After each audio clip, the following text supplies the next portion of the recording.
Hello students, welcome back to my new video. आज मैं एक फेमस पोएट पर्सी बिश शेली की लिखी एक फेमस पोएम के बारे में डिस्कस करूंगा जिसका नाम है टू ए स्काईलार्क। सबसे पहले हम दी पोएट पर्सी बिश शेली के बारे में बात करेंगे।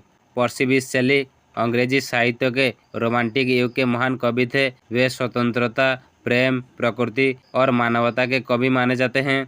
वे कल्पनाशील और आदर्शवादी कवि थे। उन्होंने सामाजिक बंधनों और अन्याय का विरोध किया। उनकी कविताओं में प्रकृति के प्रति गहरा प्रेम दिखाई देता है। अब हम इस पोएम की इंट्रोडक्शन के बारे में बात करेंगे। टू ए स्काईलार्क रोमांटिक युग के महान कवि पर्सी बिश शेली की एक अत्यंत प्रसिद्ध कविता है।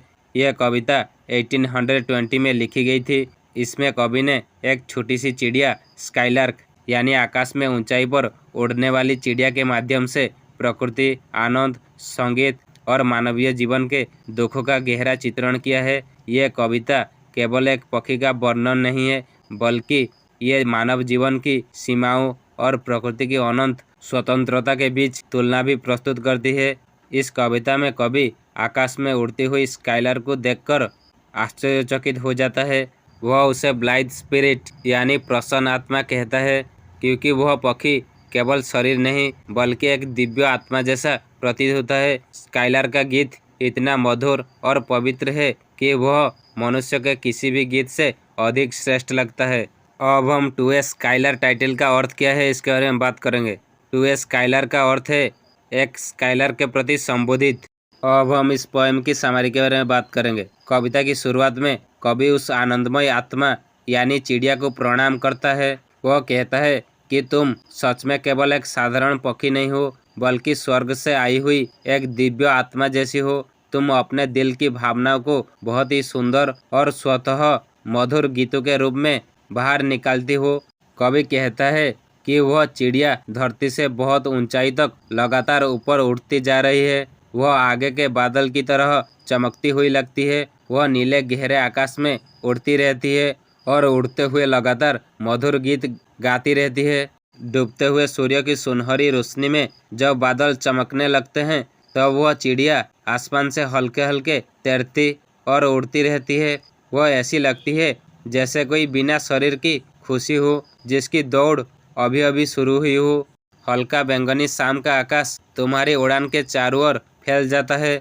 तुम स्वर्ग के तारों की तरह हो, जो दिन के उजाले में दिखाई नहीं देता।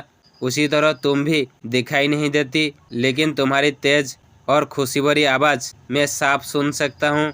कवि कहता है कि उस चांद की किरणें बहुत तेज तारों की तरह होती है, लेकिन जब साफ सफ़ेद सुबह हो जाती है तो चांद की रोशनी कम हो जाती है और हम उसे ठीक से नहीं देख पाते। फिर भी हमें महसूस होता है कि वह वहाँ मौजूद है। कवि कहता है कि तुम्हारी आवाज़ पूरी धरती और हवा में गूंज रही है। जैसे रात के समय जब आसमान साफ होता है तो एक अकेले बादल से चांद अपनी रोशनी बिखरता है और पूरी आकाशगंगा उसकी रोशनी से भर जाती है, वैसे ही तुम्हारा गीत भी चारों ओर फैल जाता है। कवि कहता है कि हम नहीं जानते कि तुम वास्तव में क्या हो और तुम्हारी तुलना किससे की जाए। इंद्रधनुष जैसे बादलों से भी इतने चमकीले और सुंदर बूंदें नहीं गिरती जितनी तुम्हारे पास होने से मधुर संगीत की वर्षा होती है।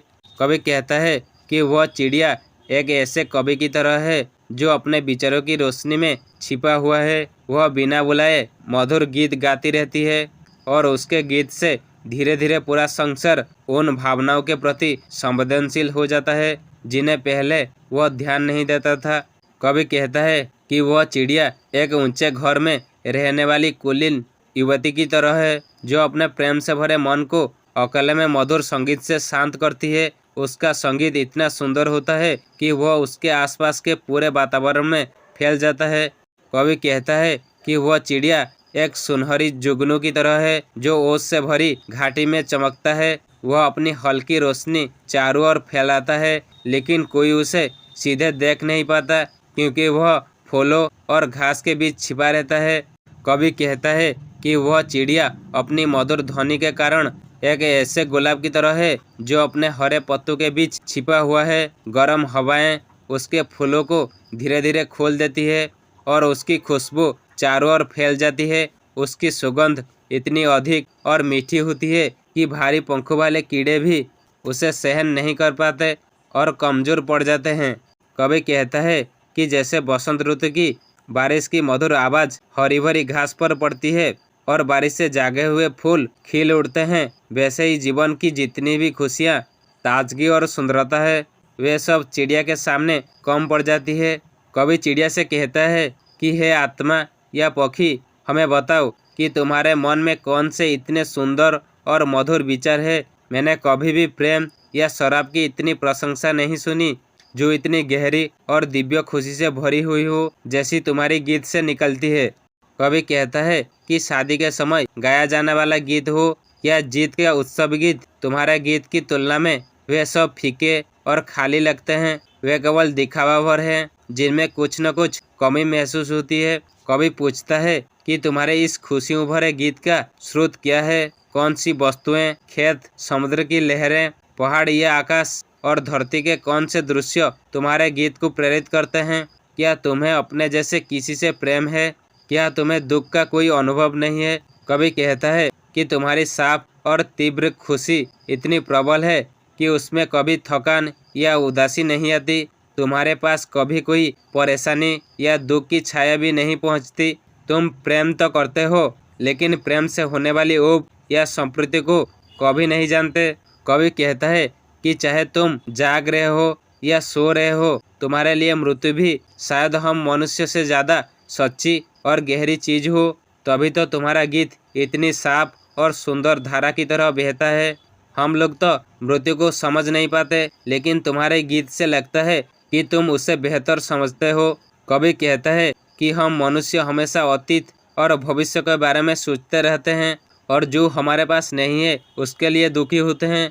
हमारी सबसे सच्ची हंसी में भी थोड़ा बहुत दर्द छिपा होता है। हमारी सबसे मीठी कविताएं या गीत वे होते हैं जिनमें दुख भरे विचार होते हैं।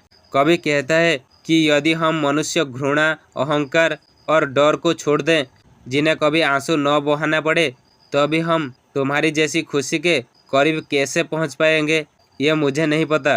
कवि कहता है कि तुम्हारा मधुर गीत किसी भी प्रकार की सुंदर ध्वनि से बेहतर है और किताबों में पाए जाने वाले सभी खजानों से भी अधिक मूल्यवान है।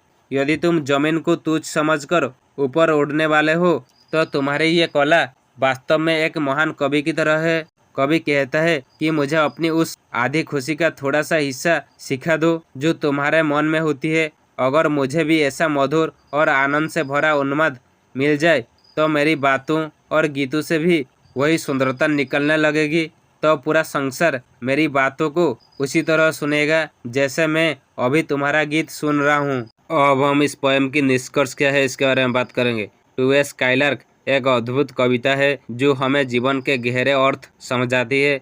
पर्सी बीस शैली ने स्काईलार्क के माध्यम से ये संदेश दिया है कि सच्चा आनंद और शांति भीतर से आती है, न कि बाहरी दुनिया से। यह कविता हमें प्रेरित करती है कि हम भी अपने जीवन में सरलता, स्वतंत्रता और आनंद को अपनाएं। यह था टू ए स्काईलार्क पोएम की एक्सप्लेनेशन।